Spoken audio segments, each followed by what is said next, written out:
안녕하세요. 이번 시간에는 부자TV 이수빈 대표님을 모셨습니다. 반갑습니다. 네, 반갑습니다. 예, 간단하게 자기소개 부탁드릴게요. 네, 저는 유튜브 부자TV에서 활동하고 있는 또 이수빈 대표이자 활동명 수빈쌤으로 활동하고 있습니다.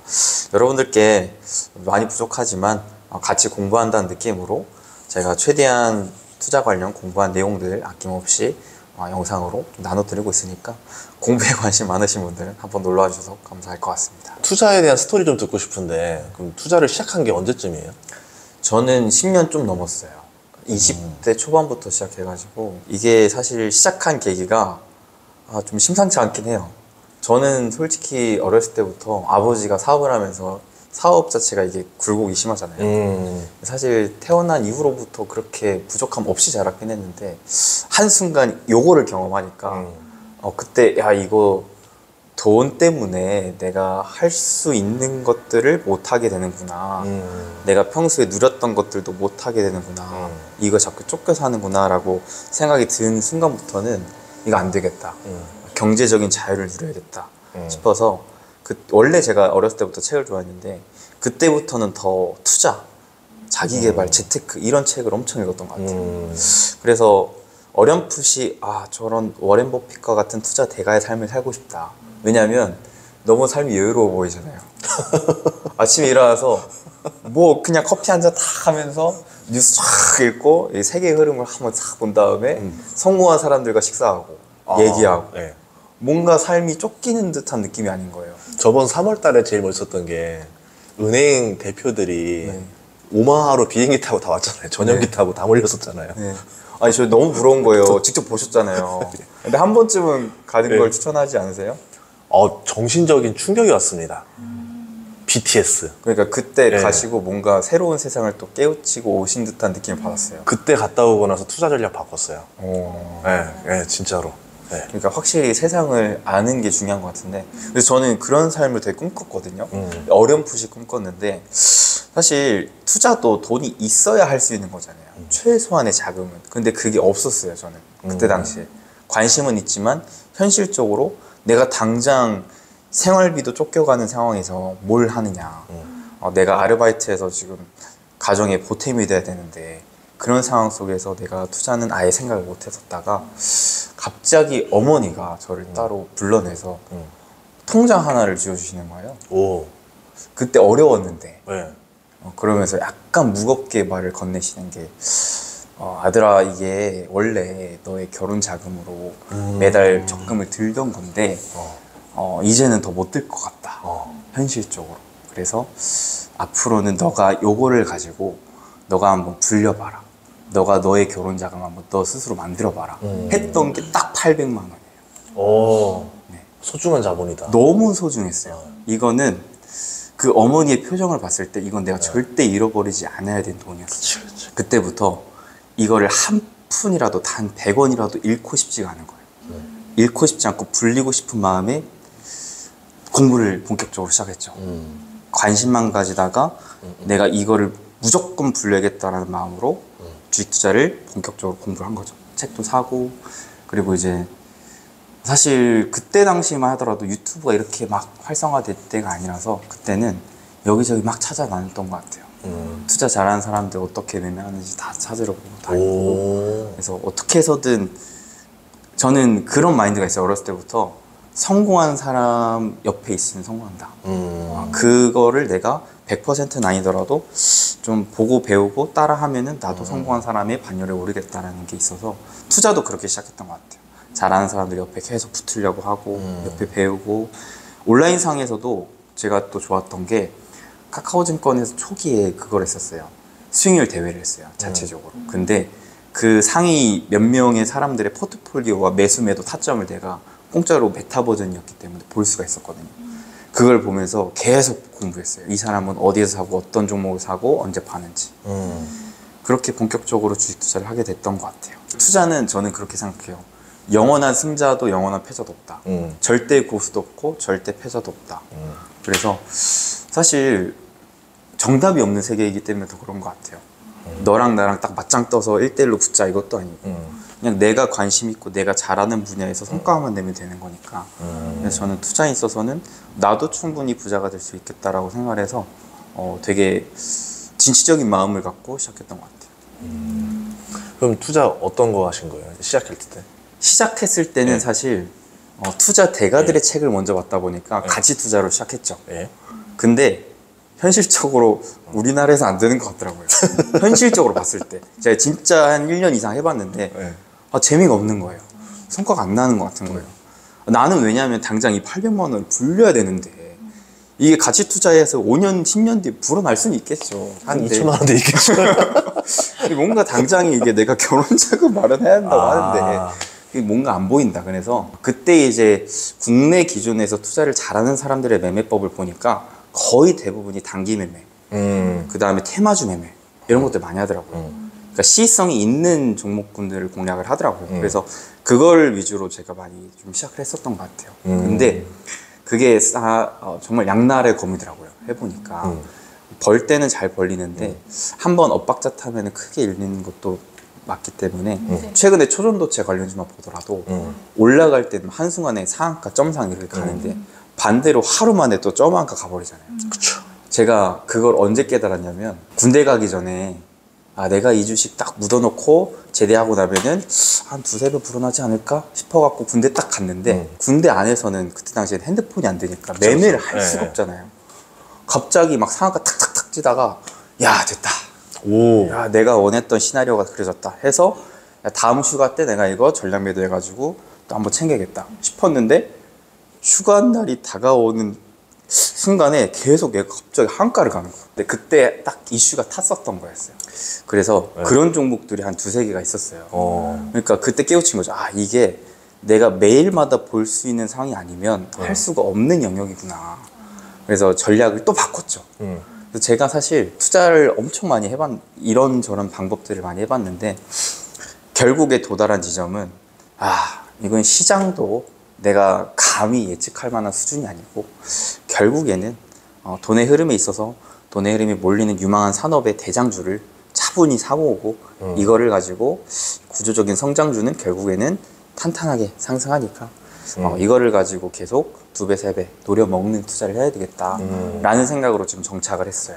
아파트로 치면은 이제 조금 이제 핫한 지역에 대장 아파트, 로얄동, 로얄층을 사는 거. 결국에는 그걸 계속 사고 싶어 하는 사람들의 심리가 크니까 네, 결국 그리고 기업은 결국 또 실적에 주가는 수렴하기 때문에 그런 생각들을 많이 하게 됐고 그런 투자가 제일 쉽더라고요. 그러니까 품이 많이 안 들어간달까? 그러니까 하나를 찾아 놓으면 그 이후로부터는 계속 내가 하루하루 주가를 보면서 막 신경 안 써도 되니까 그렇기 때문에 오히려 내 시간적으로도 벌 수가 있고 그 벌어진 시간으로 다른 일도 할 수가 있기 때문에 저는 투자는 인생의 전부가 아니라고 생각을 하거든요. 결국 투자는 내 경제적인 자유를 얻어주기 위한 수단일 뿐이지 투자가 메인이었으면 제가 이미 트레이더가 되었겠죠. 네, 근데 저는 그냥 이 공부하는 과정이 즐겁고 그리고 이 나누는 방식이 즐겁기 때문에 제가 유튜브를 하고 있는 것이지 제가 온전히 투자가 내 인생의 전부야 했었으면은 저는 아마 골방에 앉아서 계속 다리 꼬고 이렇게 차트만 보고 있었을 거예요. 그러면 제대하고 나서 뭐 직장은 어떤 거 하셨었어요? 직장도 네. 사실 제가 그냥 솔직히 말씀드리면 네. 군대 가기 전에 대학교 입학을 했었는데 네. 공대 입학했었거든요. 근데 나는 당장 돈을 벌고 싶은데 돈과 관련된 일을 하고 싶은데 그리고 제가 솔직히 학창 시절에 공부할 때 공부하는 그 과정이 재밌진 않았어요. 그냥 그 점수가 오르는 결과에 따른 성취감이 재밌는 거지 공부가 막 국영수 사과를 해도 이게 과연 재밌나? 왜냐하면 어떤 공부를 해도 우리나라 같은 경우에는 솔직히 말해서 다 암기 과목이라 생각을 했어요. 그쵸. 그냥 무조건 외워. 공식이야. 외워. 왜 이런 게 나와요? 그냥 외워. 외우면 돼. 문제풀이도 많이 외워서 너가 이 공식을 찾아내. 이게 저는 너무 아닌 것 같은 거예요. 이게 과연 공부인가? 그냥 외우는 것 같은데. 근데 주식 투자는 제가 너무 재밌었던 게 정답이 없네요. 외울 수 있는 게 없네요. 누가 많이 외웠다고 해서 투자를 잘하는 게 또 아니네요. 반대로 외운 게 많이 없더라도 솔직히 말해서 PER, PBR 이런 개념적인 공식 몰라도 투자로 돈 벌 수 있거든요. 선생님이 틀릴 수도 있고 신입생이 맞출 수도 있는 게 네. 주식이잖아요. 그래서 이게 너무 재밌는 거예요. 그리고 그 정답이 없는 시장에서 네. 내가 나름대로 공부하고 생각한 회로를 토대로 투자를 했는데 결과가 나와. 이게 너무 더 이상 희열감이 없었던 것 같아요. 정답이 없는데 내 나름대로 해답을 찾은 거니까. 그래서 그때 주식이라는 매력에 푹 빠졌고, 그래서 나는 일도 이쪽으로 무조건 해야 되겠다 싶어서 휴학계를 내고 일단 이 주식과 관련된 업종의 기업들을 계속 면접을 보러 다녔어요. 네. 그래서 그때 막 키움증권 CS도 합격해서 하려고 했는데 이거는 내가 투자를 공부할 수 있는 영역은 아니구나. 그쵸. 이것도 암기구나 싶어가지고 그냥 계속 주식 투자를 공부할 수 있는 기업들을 찾아갔던 것 같아요. 그러면 뭐 따로 증권 뭐 그쪽에 일하진 않고 이제 지금은 그냥 전업으로 이렇게 계신 거래요? 지금은 이제 제 회사를 차린 거죠. 저는 궁금한 게 아까 이제 막 공부하셨잖아요. 그럴 때 저는 이제 매수는 쉬운데 매수는 이제 쉽게 할 수 있는데 매도 타이밍을 잡는 게 너무 어렵더라고요. 그래서 그거를 이제 따로 공부하신 방법이 있는지. 방법은 있죠. 방법은 있는데 결론에 도달한 건 뭐냐면 타이밍은 내가 맞출 수 있는 영역이 아니다라고 생각을 했어요. 그래서 주식 투자에 있어서 가장 강력한 무기인 분할 매수 매도의 전략을 택했죠. 애초에 저는 매수를 하기 전부터 단기 매매든 중장기 투자든 최소한의 목표치는 설정해 놔요. 그래서 손절 라인이든 익절 라인이든 설정을 해놓고 이 이상 가면 그때부터 분할 매도 시작. 이런 관점을 좀 택하는 편이에요. 저는 조금 다르. 저는 약간 심리적으로 그냥 본능적으로 쎄함이 올 때가 있어요. 그때가 분할 매도 시작이에요. 이제 조금 달라요. 그런데 이제 그걸 뭘 말을 못 하겠어요, 나는. 근데 이제 공식화가 돼 있잖아요. 확실히 공대 출신이에요. 근데 제가 그거를 왜 하냐면 그렇게 안 하면 대응이 안 돼서 제가 그 파도가 칠 때 그 안에 있어서 제가 너무 흔들리기 때문에 그래요. 그래서 흔들리지 않게끔, 왜냐면 투자를 잘 하시는 분들의 공통적인 특징이 이분은 사람이 맞나 싶을 정도로 너무 냉철하고 너무 이성적이더라고요. 거의 로봇과 같다. 주가가 올라가든 떨어지든 평온해요. 근데 저는 나름대로는 평온하다 생각을 하는데 속은 문드러지거든요. 근데 그거를 애초에 내가 감정을 배제하고 싶어서 그거를 기준을 최소한적으로 잡고 하고자 하는 거예요. 올라가면 계속 올라갈 것 같은 약간 그쵸. 네, 그런 생각. 그래서 오히려 저는 그걸 보고 있기 때문에 마음이 흔들리니까 익절 한 종목은 아예 그냥 안 봐요. 네, 관심 종목 빼놓고.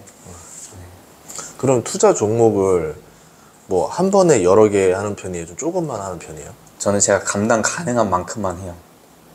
네, 그래서 웬만하면은 5종목에서 10종목을 하려고 하는데, 근데 그런 경우는 있어요. 제가 이제 분할 매수 매도를 선호하다 보니까 계속 이 종목 비중 줄이고 이 종목 늘리고 하다 보니 종목이 때로는 많아지는 경우도 있어요. 그런 경우에는 한 분기에 한 번씩 리밸런싱을 하긴 합니다. 그럼 투자 기간이 대략적으로 평균 얼마 정도 돼요? 근데 저는 장기 투자랑 단기 매매랑 병행하는 스타일이기 때문에 장기 투자는 최소한 1년 이상 가져간다 생각하는 종목만 해요. 웬만하면 3년 이상. 그러니까 좀 약간 오를 것 같은 거를 미리 사놔서 그냥 버티는 거네요. 네, 결국 저는 시간에 투자하는 건 자신 있거든요. 결국 내 할 일 하면 되니까. 그리고 근로소득 나오는 걸로 뭐 빠지면 또 사면 되니까.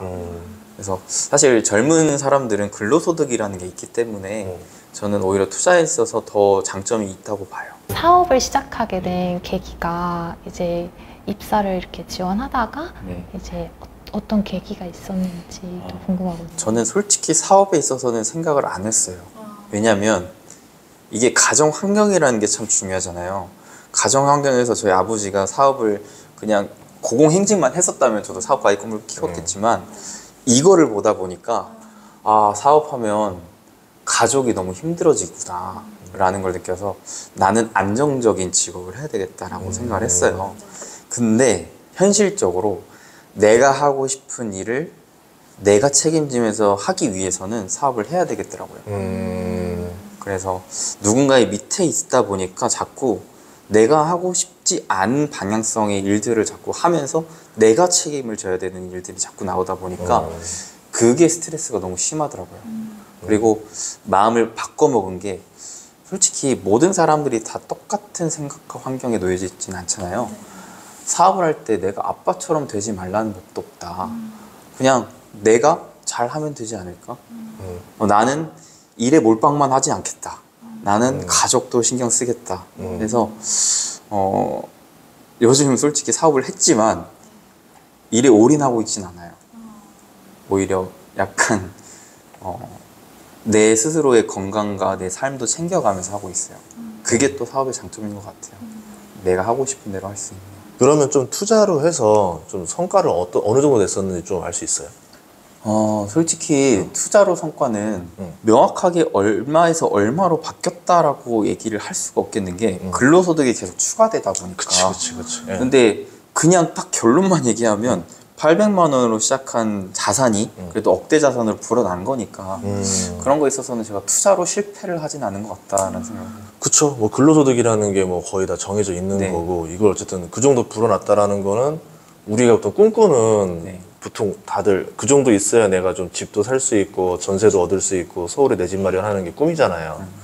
그렇기 때문에 그렇게 성공된 투자가 아닌가 저는 생각하거든요. 만약에 제가 투자를 실패했다면 제 근로소득 다 날렸겠죠. 월세 살아야지. 그렇죠.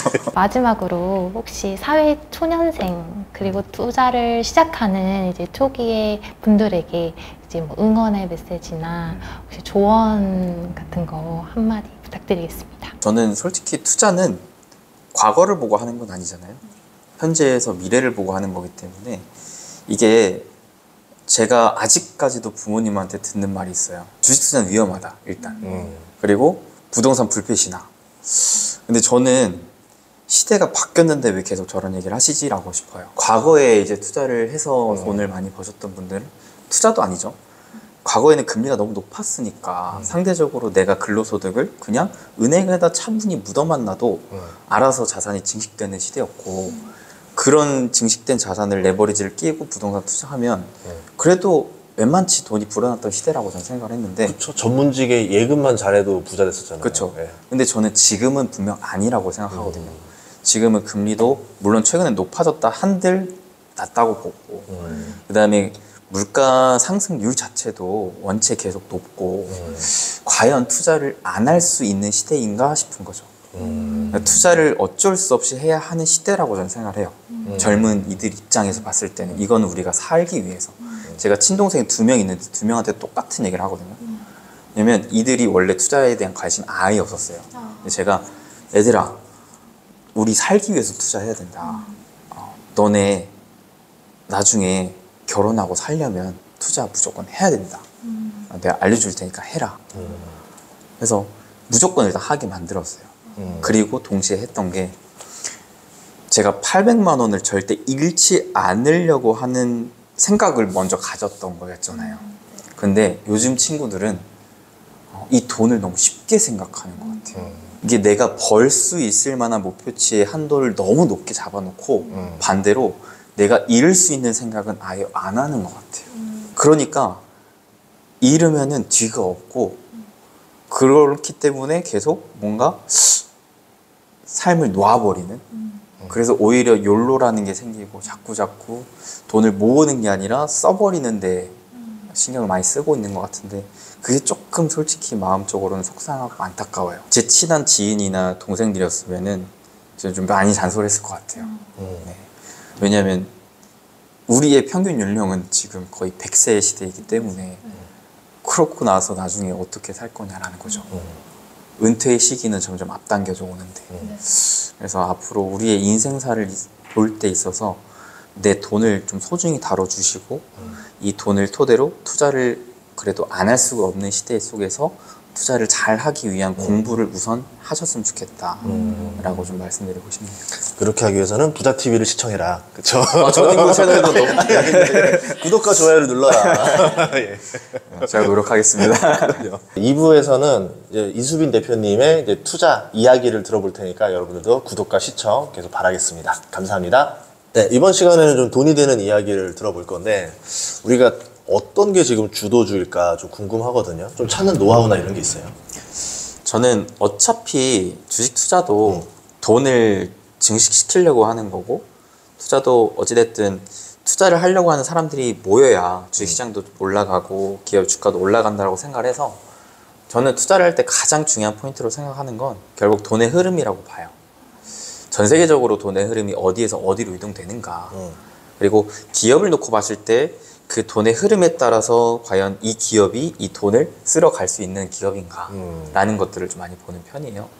그래서 지금 현재 시장을 볼 때도 유망한 업종과 기업을 볼 때도 저는 이 돈의 흐름을 메인으로 잡고 있는데 솔직히 말해서 올해 초부터 많은 분들이 올해도 시장이 안 좋다라는 얘기를 많이 하셨었잖아요. 예. 근데 저도 어느 정도는 공감을 했는데 근데 제가 달리 생각한 건 뭐였냐면은 주식시장이 안 좋을 거라고 생각했던 가장 기본적인 메시지가 긴축의 시대였기 때문이었는데 돈의 흐름이 계속 줄어들기 때문이었는데 그렇기 때문에 주식시장에서도 돈이 빠져나갈 것이었기 때문이었는데 저는 좀 달리 생각한 게 지금은 4, 50년 만에 찾아온 탈세계화 국면이기 때문에 지정학적 리스크 요인으로 인해서 미국과 중국을 중심으로 해서 오히려 돈이 묶이는 게 아니라 투자되고 있다 라는 포인트를 좀 계속 생각하게 됐던 것 같아요. 이게 원래라면 전 세계적으로 원체 지금 물가를 잡기 위해서 금리를 계속 가파르게 올렸어야 됐고 그렇기 때문에 경기가 충격을 받았어야 됐고 그러면서 돈을 더 어찌됐든 걸어 잠궜어야 되는데 이게 걸어 잠그는 게 아니라 지금 미국만 보시더라도 돈을 어마무시하게 풀고 있거든요. 그러면서 이제 계속 부채가 쌓이니까 부채 한도 더 풀어주려고 하고 있고 그러니까 이게 과연 돈의 흐름이 묶여 있어서 우리가 투자를 안 해야 되는 시기가 맞나라는 의문점이 계속 들었던 거죠. 그러니까 이거는 물론 전체적인 규모 자금에 있어서 돈의 흐름이 긴축되는 건 맞지만 이 돈의 흐름이 딱 그냥 묶여 있는 게 아니라 긴축되던 찰나의 돈의 흐름이 투자되고 있구나. 그래서 저는 그 힘의 강도가 물론 금리가 낮아지고 경기가 활성화되는 가령 뭐 2020년과 같은 대세 상승장이 나오는 건 아니겠지만 그래도 대세 하락장이 나올 만한 심각한 수준은 아닌 것 같다. 그래서 제가 그때 당시에 생각을 했던 거는 어느 정도 대세 상승도 안 보이고 대세 하락도 안 보니까 현실적으로 확률을 따져봤을 때는 박스장을 그리고 그 안에서 종목을 선별해야겠다는 생각을 했어요. 과연 돈의 힘이 줄어드는 국면에서 돈이 어디로 투자될까? 그 투자에 있어서 수혜를 받는 애들은 올라갈 것 같고 반대로 투자가 이제 좀 수혜를 받지 않은 쪽은 오히려 피해를 받으면서 소외를 계속 받을 것 같다라는 생각을 했어요. 그러면 어디에 각 국가 기업들이 투자를 하고 있느냐 이런 것들을 메인으로 좀 본 거거든요. 그렇게 했을 때 일단은 가장 핵심으로 제가 봤던 거는 미국의 정책적인 방향이었습니다. 근데 작년부터 굉장히 뜨거웠던 게 IRA 법안이었잖아요. 이 법안이 있어서 가장 대표 수혜로 떠올랐던 게 이제 전기차 2차 전지였고 그 다음에 제가 추가적으로 보려고 하는 거는 지금은 미중 간의 중심으로 세계가 싸우고 있음에도 불구하고 이거 하나만큼은 얘네가 다 공통적으로 주목을 하고 맞추려고 하는 방향성이다라고 생각했던 거는 친환경이긴 했어요. 왜냐면 요즘 올해 여름을 우리가 놓고 봐도 날씨가 진짜 이게 대한민국이 맞나 동남아 기후인 것 같은 덥거나 비가 쏟아지거나 저 스콜이 때리더라고요. 네 아파요. 네. 그래서 이것만큼은 좀 해소를 시켜주고 싶어서 친환경에서 투자를 계속 발빠르게 하더라고요. 그래서 이거 관련해서 수혜가 뭐가 될까를 살펴봤을 때 저는 크게 2차전지도 있겠지만 신재생도 있고 신재생이 깔린다고 했을 때는 필연적으로 따라오게 되는 게 전력기기, 인프라, 그 다음에 ESS, 그 다음에 한편으로는 따로 제가 계속 관심을 갖고 있는 거는 조선이기도 해요. 근데 요거는 아마 많은 분들이 다들 아실 것 같기 때문에 제가 지금 보고자 하는 거는 상대적으로 제가 크게 오르지 않았다고 생각하는 면이 뭐냐면 지금 미국 입장에서 탈중국을 하려고 하는데 대표적으로 중국에 있던 그 공장들을 자국으로 데리고 오려고 하잖아요. 리쇼어링 정책. 그 다음에 자국에 있는 인건비가 너무 비싸기 때문에 인건비가 싼 국가들로 또 공장을 새롭게 지으려고 하는데 생각을 해보는 거죠. 일단은 메인 최첨단 공장은 미국도 그 다음 유럽도 자국으로 리쇼링 한다고 하고, 우리나라 같은 경우도 마찬가지거든요. 우리나라도 지금 용인에 반도체 클러스터 구축한다고 하고 새만금에 또 2차전지 단지 조성한다고 하거든요. 그러니까 지금 반도체와 2차전지를 중심으로 수많은 공장이 지어지고 있는데, 문제는 지금 물가 상승률에 따라서 인건비도 많이 비싸져 있는 상황이에요. 네.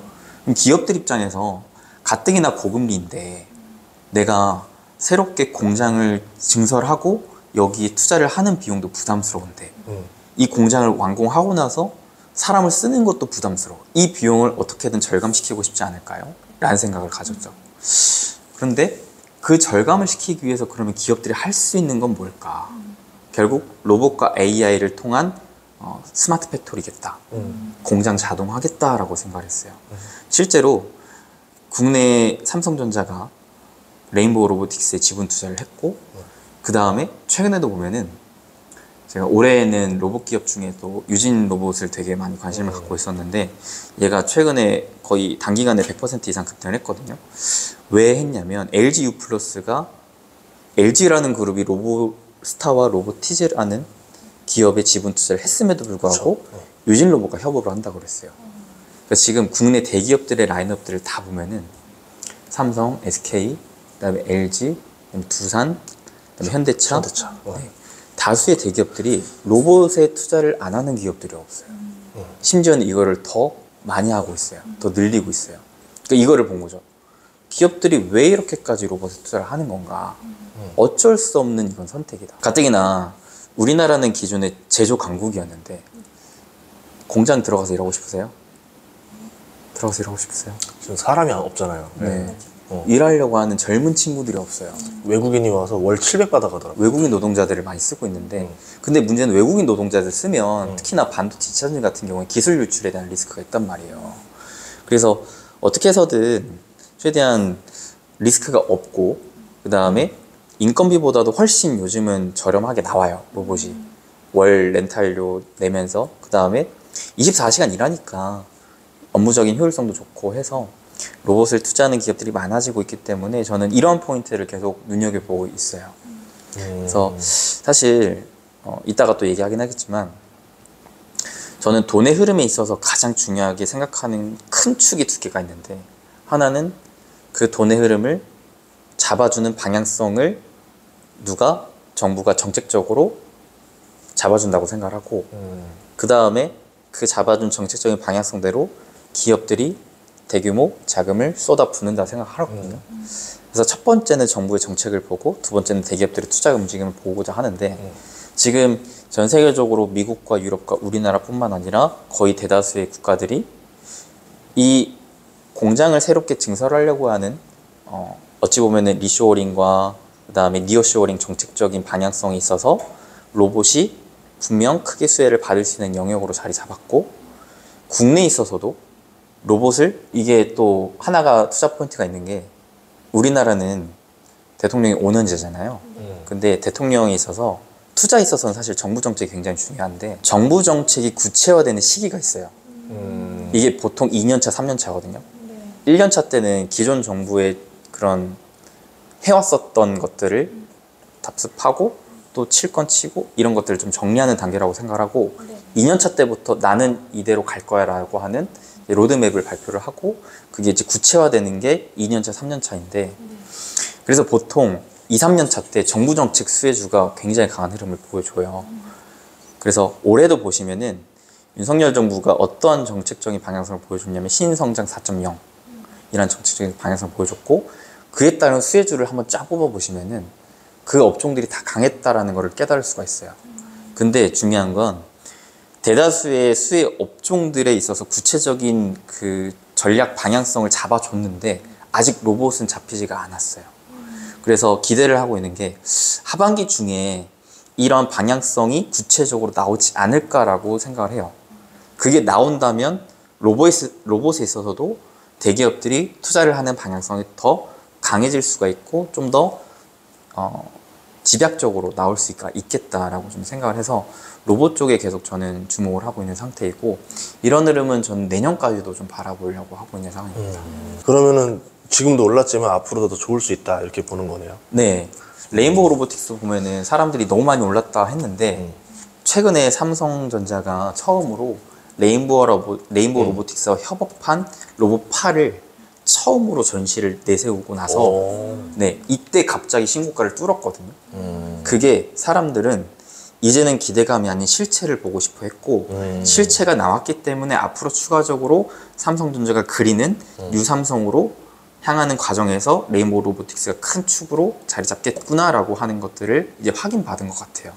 그래서 더 오른 거 보니까 다른 로봇 기업들 역시 마찬가지로 저는 대기업들의 투자에 대한 양분을 받으면서 더 밸류가 업그레이드 되지 않을까라는 생각을 좀 가져보고 있고, 한편으로는 또 기대를 하고 있는 게 지금 올해 10월, 11월경에 제가 생각하는 국내 로봇 대장주라고 보고 있는 두산 로보틱스가 상장을 앞두고 있기 때문에 또 이 기업의 흥행 여부에 따라서 하반기에 또 로봇 관련주 전체적으로 한번 또 수급이 몰릴 수도 있지 않을까. 그 두산 로보틱스가 왜 대장주예요? 국내에 있어서 로봇은 크게 두 가지 축으로 볼 수가 있는데 하나는 산업용 로봇.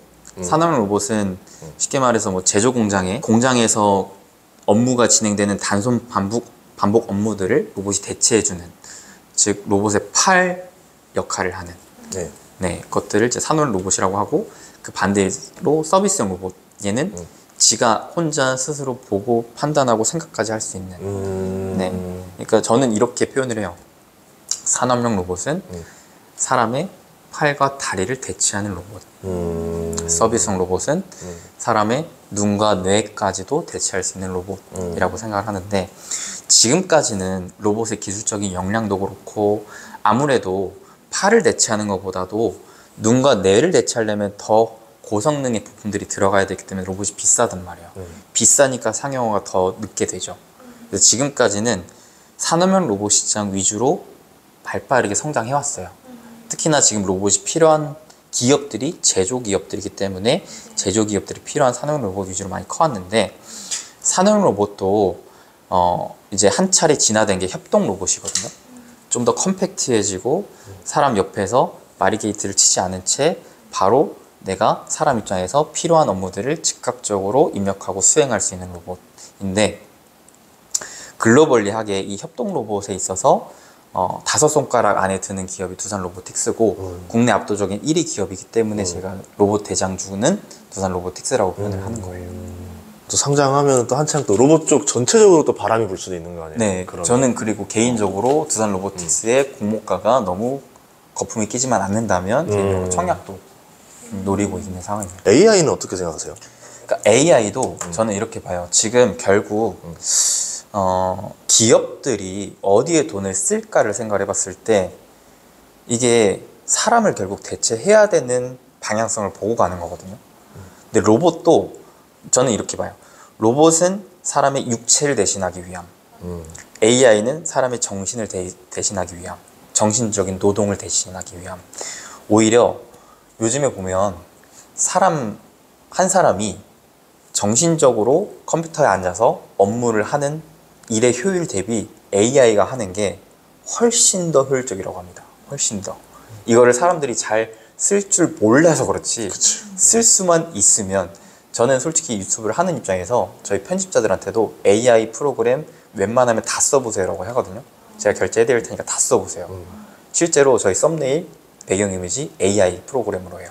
진짜요? 그거는 그런 프로그램 있어요? 네네. 처음 들어봤네. 그리고 네. 컷 편집 AI가 해요. 나중에는 자막도 AI가 하겠죠. 점점 이런 시대가 오는 것 같아요. 그러면 편집자들 일자리를 잃는 거냐? 저는 그렇게 생각 안 해요. 오히려 창의적으로 생각하는 시기가 더 늘어날 거라고 봐요. PD의 영역으로 넘어가야 되는 그쵸. 거죠. 네. 기획하고 뭐가 재밌었던 포인트였지? 이런 걸 잘 살리는, 정보를 전달하고 제공하는 입장에서 나중엔 AI가 충분히 대체할 수 있을 거라고 생각하거든요. 저는 그래서 거기에 나름대로의 저의 창의성을 좀 반영시키려고 해요. 네, 나름대로의. 그리고 AI가 하지 못하는 게 뭐가 있을까?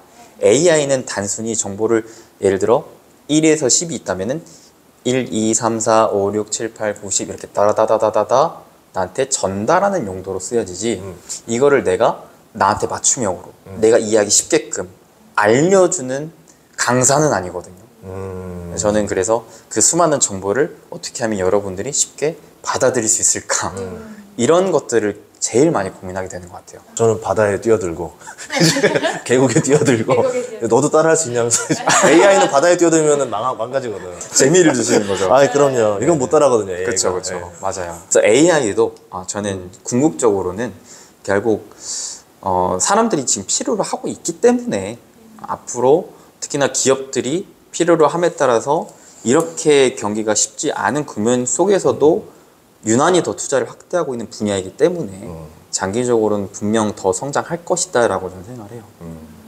근데 아쉽게도 분명 AI 관련해서 수혜주가 진짜 많을 것 같은데 국내에서는 이렇다 할 기업이 없다라는 게 솔직히 좀 아쉬워요. 그리고 저는 그렇게 생각을 했어요. 일단은 내가 아는 것부터 하자. 왜냐면 제가 최근에도 좀 굉장히 강하게 생각을 했던 게 부동산 투자는 우리가 임장을 가보는데 기업에 투자하는 건 왜 우리가 탐방을 한 번도 안 해볼까? 그래서 제가 올해부터 나는 탐방을 더 다녀야겠다 생각을 해서 실제로 탐방을 다니기 시작했는데 확실히 가보니까 달라요. 야, 이런 정보를 왜 탐방을 와야지만 알 수 있어? 하는 것들이 많더라고요. 근데 미국 기업에 투자하겠다고 계속 뭐 비행기 타고 거기 가볼 수가 없잖아요. 그렇죠, 그렇죠. 그래서 일단은 국내 위주로 좀 해보고 그다음에 좀 여력이 되면 미국 기업 쪽으로도 많이 하고 싶어요, 사실. 네, 저도 그때 그래가지고 그 테슬라 본사 보여준다 해가지고 그래서 겸사겸사 갔던 거예요. 근데 확실히 눈으로 보고 나니까 다르더라고요. 맞아요. 로봇이 이렇게 많아서 깜짝 놀랐어요. 다른 공장보다 사람 수가 적어요, 확실히. 그러니까 오죽하면 제가 전시회 같은 것도 많이 가는데 이게 리포트랑 그리고 사업 보고서를 읽었을 때는 되게 뭔가 있어 보이는 기업들이 있어요. 근데 전시회장 가면요, IR 담당자랑 대화하잖아요. 뭐가 없어요. 그런 경우가 정말 허다해요. 특히 중소기업들 같은 경우. 그런 기업들은 이제 블랙리스트에 들어가죠. 반대로 리포트도 없고 사업 보고서도 막 뭐 있어? 하는 기업을 막상 전시회 갔는데 뭐가 있어요. 이런 기업들이 있어가지고 저는 제가 눈으로 좀 보고 확인하는 거를 더 선호해졌어요, 지금. 아, 그럼 전시회 그런 거 볼만한 데가 뭐 로봇, 저번에 했던 일산에서 했던 로봇 전시회 하나 네, 있었던 맞아요. 것 같고 또 다른 데 그런 볼만한 데 있어요? 보통 일산 킨텍스랑 삼성 코엑스에서 많이 하죠. 그 저희 부산 백스코에 모터쇼 한 번씩 하거든요. 부산까지는. 거기가 어쨌든 3대장 아니에요. 코엑스, 킨텍스, 그쵸. 엑스코. 예. 네, 맞아요. 예. 다 안 가봤네. 네, 저는 그래서 그 코엑스랑 킨텍스의 그 전시 일정도 좀 뽑아보고 제가 평소에 관심 있었던 산업 위주로 좀 가보려고 하는 편이에요. 와, 그러려면 시간 많이 들어가는데. 시간 많이 들죠. 예.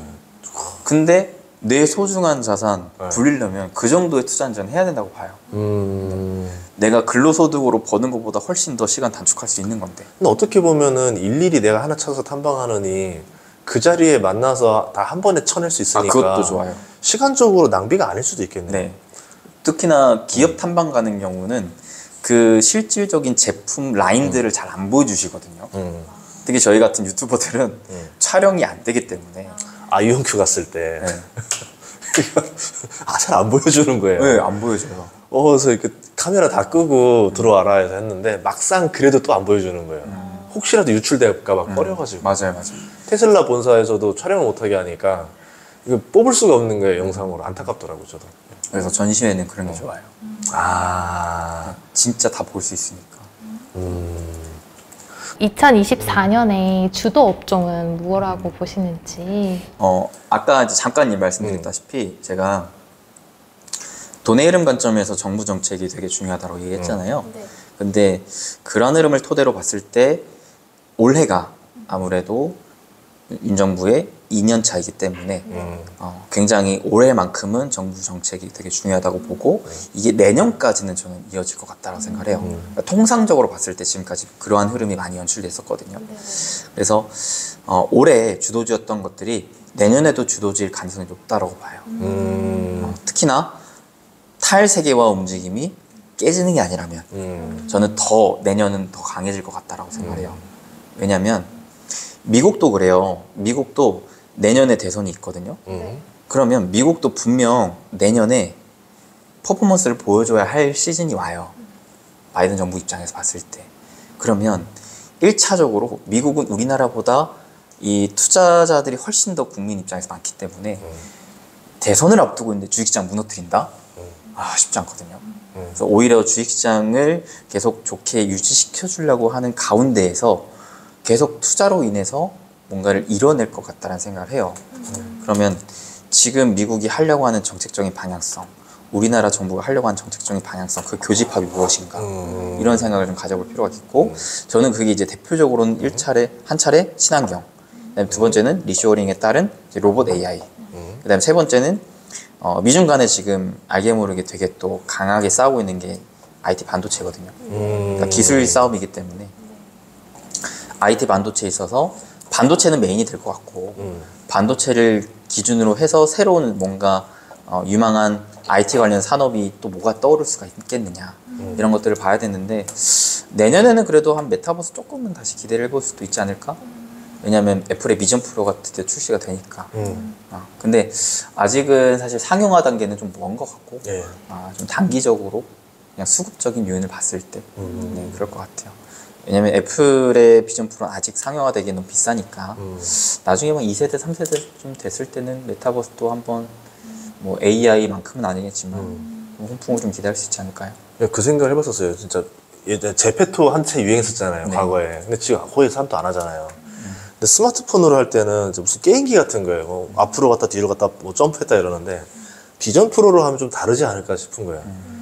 되게 재밌지 않을까? 그리고 최근에 또 보니까 그거 봤어요? 한강에서 DJ가 돌리는데 헤드셋 끼고 춤을 추고 있는 거예요, 사람들이. 네네네. 근데 이 헤드셋 하나만으로도 사람들이 몰입돼가지고 자기들은 좀 클럽인 거예요, 이 강남. 지금 저 한강이. 와, 근데 이거 다 같이 비전 프로 끼고. 저는 메타버스는 무조건 된다고 생각하는 사람이에요. 왜냐면 사실 앞으로의 트렌드를 만드는 건 젊은 층이잖아요. 10대, 20대. 그치. 잘 생각을 해보면 지금 10대가 뭐에 소비를 할까를 생각해 볼 필요가 있겠다 봐요. 아프리카 TV 요즘 버티고가 굉장히 인기가 많은 거 아세요? 네, 알고 있어요. 네. 그런 것들을 볼 때 있어서 충분히 시장의 가능성이 크다라고 좀 보고 있어요. 그리고 이미 국가의 장벽이 깨졌기 때문에 국가의 장벽이 깨진 흐름 속에서 전 세계를 하나로 이어줄 수 있을 만한 새로운 디바이스가 또 필요하고, 그리고 무엇보다도 저는 그렇게 봐요. 그리고 이 소비에 있어서 트렌드를 잡아주는 사람은 또 대기업인데, 지금 20, 30대의 지금까지 핫한 트렌드 소비인 아이폰,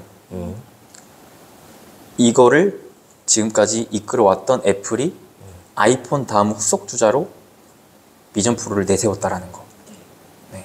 그 자체가 의미하는 바는 굉장히 큰 것 같아요. 네. 가뜩이나 애플은 충성 고객이 워낙 많다 보니까 이미 한 차례 올해 발표했을 때 반응이 뜨거웠었거든요. 예. 영상 찍으셨잖아요. 예. 네. 뜨거웠기 때문에 이게 실물로 나오고 이게 가격이 싸지는 보급형으로 나온다라고 봤을 때는 분명 새로운 판이 열릴 수도 있겠다.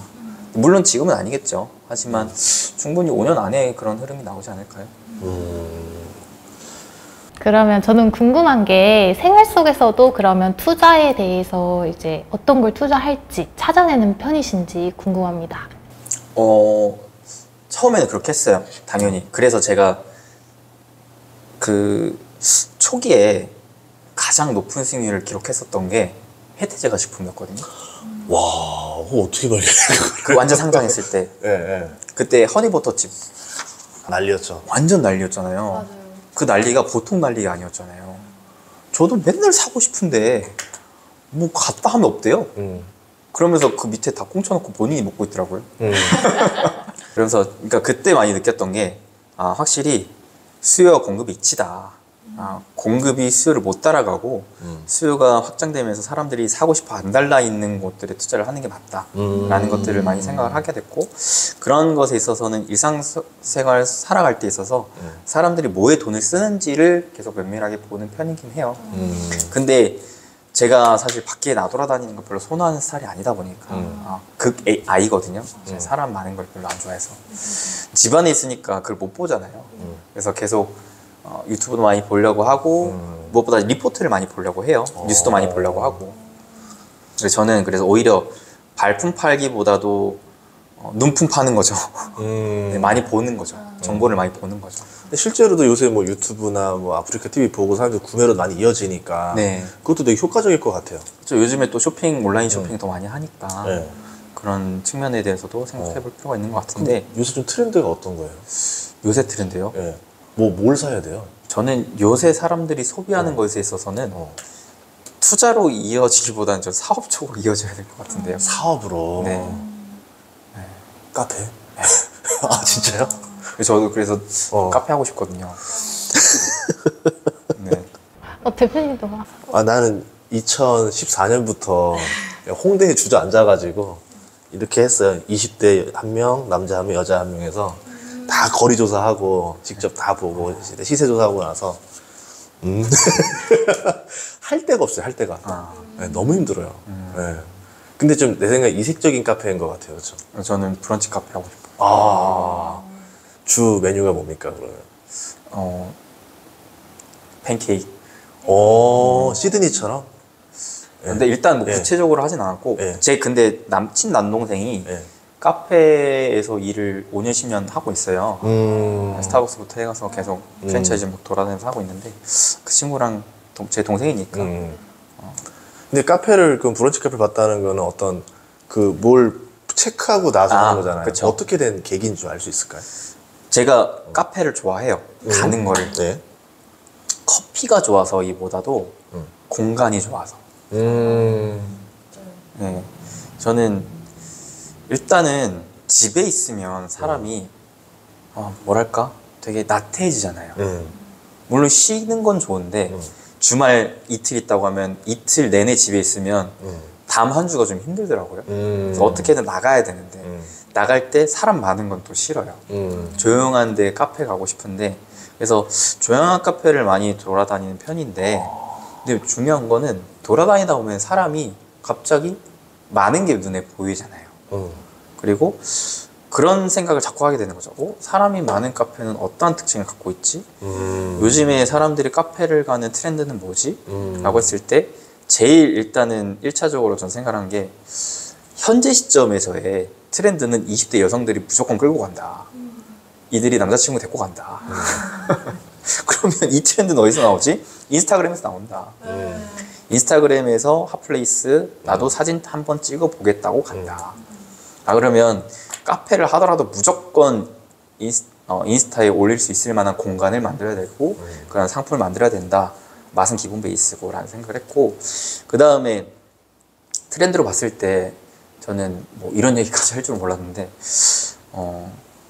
제가 원래 되게 성격이 보수적이어서 새로운 시도를 잘 안 하거든요. 근데 한 번 해외여행을 갔다 와봤는데 너무 새로운 세상이 펼쳐지는 거예요. 어느 나라예요? 태국이요. 맛있는 게 왜 이렇게 많지? 제일 센 데로 가네요. 맛있는 게 왜 이렇게 많지? 그래서 와 내가 평생 살면서 이 맛있는 것들 다 먹어봤으면 좋겠다 싶어가지고 이색적인 국내에 있어서도 막 글로벌 식당들을 많이 찾아가게 되는데 근데 잘 생각해보면 우리나라 단 5년 전만 해도 사람들이 다른 나라 음식을 먹는 데 있어서 제일 대표적이었던 게 이태리 그렇죠? 그 외에 뭐가 있었을까요? 뭐 중국, 일본 이 정도? 네. 근데 요즘 보면은 엄청 가지각색이더라고요. 네.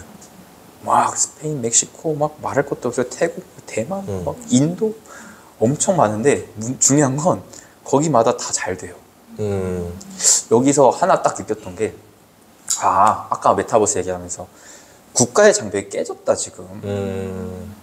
그래서 어린애들이 중요한 게 영어를 몰라도 외국인 친구가 있어요. 네. 그러면서 중요한 게 우리나라는 K-팝, K-컬처가 원체 잘 돼 있다 보니까 우리나라 문화가 다른 나라로 막 수출되는 것들이 익숙한데 네.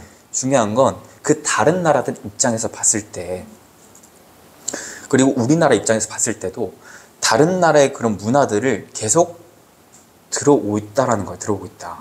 즉 우리가 소비를 할 때 있어서 단순히 우리의 고유한 문화의 소비를 하는 게 아니라 글로벌 문화의 소비를 하더라. 이런 거에 관심이 많더라. 라는 것들을 좀 깨달았어요. 그래서 사람들은 계속 새로운 나라와 그 새로운 문화에 관심이 많구나. 이게 더 10대가 나중에 5년, 10년 뒤 실질적인 소비 계층이 된다고 하면은 더 많아지겠다라는 생각을 해서 이거는 카페를 하더라도 글로벌하게 가야 된다. 그럼 글로벌하게 봤을 때 그래도 되게 특색 있는 제품을 콜라보해서 할 수 있는 게 뭐가 있을까를 생각을 해봤던 거였고, 저는 그런 관점에서 봤을 때 제 해외여행을 제가 올해부터 목표를 잡은 게 연애에 2번은 무조건 가자였어요. 추천합니다. 네, 그 나라에 가서 소비의 트렌드를 보려고. 네, 그 나라의 소비 트렌드가 우리나라에도 충분히 올 수 있으니까 이런 생각을 좀 가졌던 것 같아요. 제가 30대 때는 1년에 8개씩 다녔어요. 근데 2번을 나가는데 갔다 돌아오는 게 아니라 찍는 거예요. 한 번 가서 4개국 찍고 돌아오고, 경유하신 거는? 예, 한 번 가서 4개국 찍고 돌아오면 곱하기 4배를 볼 수 있잖아요. 좋네요. 예, 스탑오버를 하더라도 한 번은 찍을 수 있으면 찍는 거예요. 대만 같은 경우는 24시간만 돌아도 볼만 하거든요. 예, 그렇게도 한번 찍고. 예, 그러니까 저도 카페 생각 많이 나서 원래 꿈꿨던 카페가 하나 있는데, 저도 태국 방콕에서 아이디어 얻어온 카페가 있어요. 원래 그러려다가 못 차렸어요. 알바가 너무 많이 들어요. 맞아. 태국도 카페가 되게 잘 돼 있어요. 잘 돼 있어요. 진짜 잘 돼 통로 지역으로. 예, 네. 예.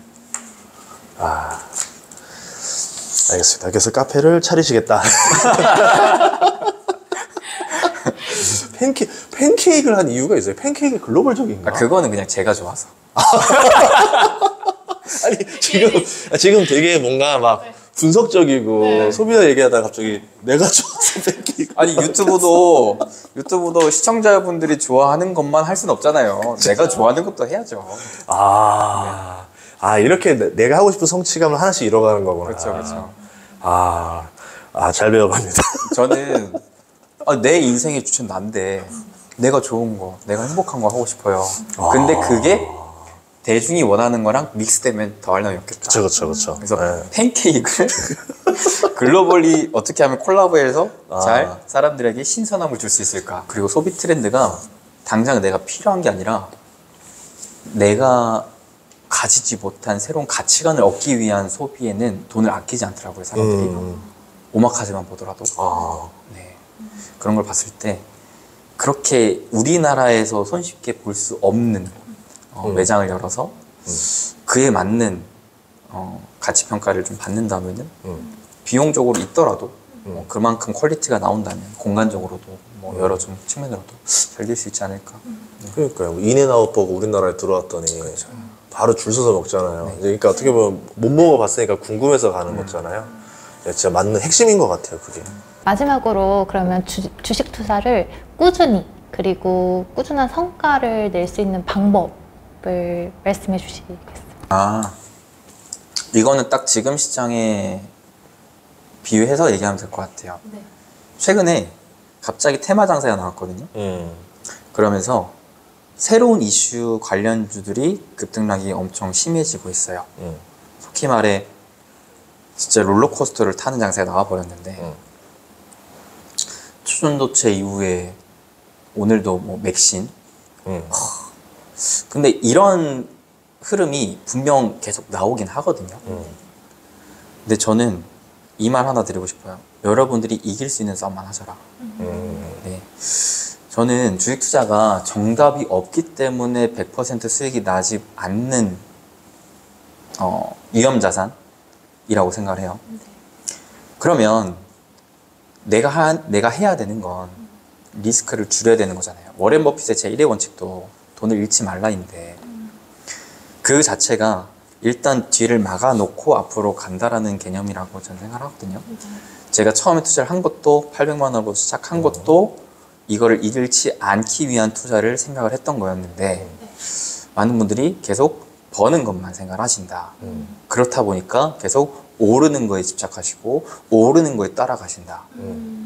근데 그 오르는 거가 어떠한 기업이고 어떠한 사업을 하고 지금 밸류가 얼마나 되는지 전혀 모른 채 가신다. 무슨 말이냐? 내가 이기지도 못하는 싸움에 저기서 전쟁이 벌어지고 있는데 저 전쟁에서 내가 뭔가 하나라도 쟁취해보겠다고 포크 들고 가고 있는 거예요. 다른 사람들 다 중무장한 채 막 치열하게 싸우고 있는데 당연히 지겠죠. 깨지겠죠. 많이 아프겠죠. 그래서 타율을 높이시는 배팅을 하셔라 라고 말씀드리고 싶어요. 타율을 높이기 위해서 제일 중요한 게 뭔지 아세요? 혹시 야구 해보셨나요? 야구에서 네. 제가 야구를 오래 하진 않았는데 학창시절에 할 때 나름대로 타율이 제일 좋다고 1번 타자를 했었어요. 오. 근데 제가 잘했던 건 뭐냐면 기다렸어요. 볼을 안 쳤어요. 그리고 제가 못 치는 공은 안 쳤어요. 변화구 같은 거. 내가 잘 칠 수 있는 가운데 직구로 오는 공을 쳤어요. 그래서 그때 한창 연습할 때 배팅장 가잖아요. 아, 가죠. 배팅장 가면은 그것도 은근히 구질이 달라요. 그러니까 내가 못 치는 공으로 날라오는 배팅 공도 있어요. 기계 네. 따라. 한 번씩 볼이 날라와요. 어. 이게 있으면 저는 원래는 그게 돈 넣으면 돈만큼 개수로 오는 거니까 다 휘두르긴 하거든요. 돈 아까워서 휘두르는 네. 거지. 근데 저는 안 휘둘렀어요. 뒤에서 야, 왜 안 휘둘러? 미쳤어? 볼이잖아. 이러지. 아니 내가 칠 수 있는 것만 쳐야지. 그게 애초에 연습부터 습관이 되어 있던 거죠. 그게 실전으로 왔기 때문에 타율이 전 높았다고 봐요. 그러니까 투자도 전 똑같다고 봐요. 공부하고 연습할 때부터 여러분들이 할 수 있고 내가 좋아하고 내가 확신을 가질 수 있는 투자 거기에만 집중하셔서 여러분들이 꼭 이길 수 있는 싸움만 하셔라 라고 좀 말씀드리고 싶네요. 알겠습니다. 네, 오늘 덕분에 출연해주셔서 감사하고요. 이렇게 이 업종 이야기에 대해서 되게 쉽게 재밌게 잘해주신 것 같아요. 너무 좀 다음 이야기도 더 들어보고 싶었는데 다음번에 또 초대하도록 하겠습니다. 네, 감사합니다. 오늘 그래서 저 AI랑 로봇에 대해서 좀 많이 공부를 했고 카페 나중에 끝나고 조금 얘기 좀 해봐야 될 것 같아요. 네, 알겠습니다. 네, 출연해주셔서 감사합니다. 네, 감사합니다. 네, 고맙습니다.